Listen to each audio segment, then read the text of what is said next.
If Photoshop is showing a GPU error, freezing on launch, or acting unstable when you try to edit, you're in the right place. In this video, I'm going to walk you through the fastest way to diagnose the problem and turn off the settings that are most likely causing the issue. We'll check Photoshop's own GPU compatibility report, update your graphics drivers, and then disable the features that can trigger crashes or performance problems. If this tutorial helps, please hit like and subscribe for more quick Photoshop fixes. Alright, let's get into it. First, open Photoshop and go up to the top menu bar. Click Help, then choose GPU Compatibility. Photoshop will now run a built-in hardware diagnostic and check whether your graphics card, driver, and system support the features Photoshop needs. This is one of the best places to start because it can tell you exactly what is failing instead of guessing. If you see any red fail warning, pay close attention to it.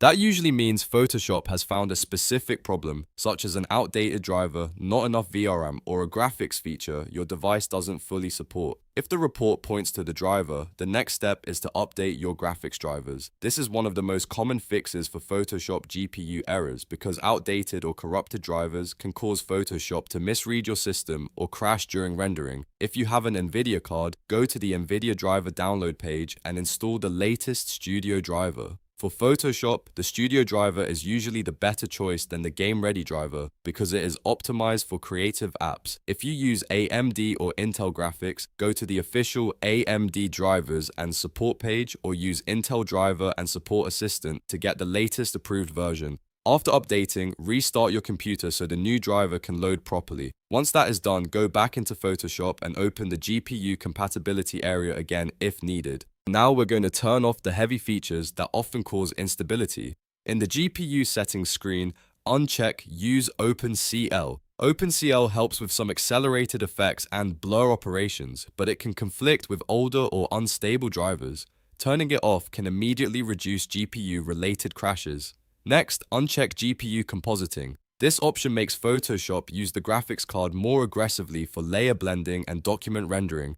If your system is struggling, disabling it can stop bottlenecks and random errors, especially in larger layered projects. For now, leave anti-alias guides and paths enabled because that setting uses very little power and usually does not cause problems. After making those changes, click OK and restart Photoshop so it can reload with the new rendering settings. If the issue is still happening, the next step is to temporarily disable GPU acceleration completely.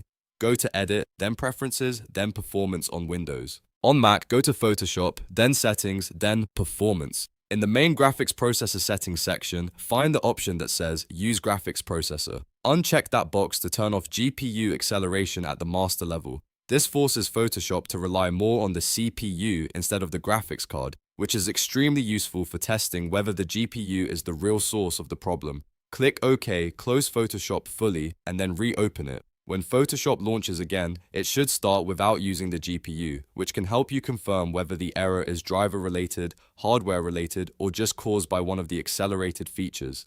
If Photoshop works normally after disabling the graphics processor, you found the culprit. At that point, you can keep GPU acceleration off for stability, or re-enable settings one by one after updating your driver to see which option causes the problem.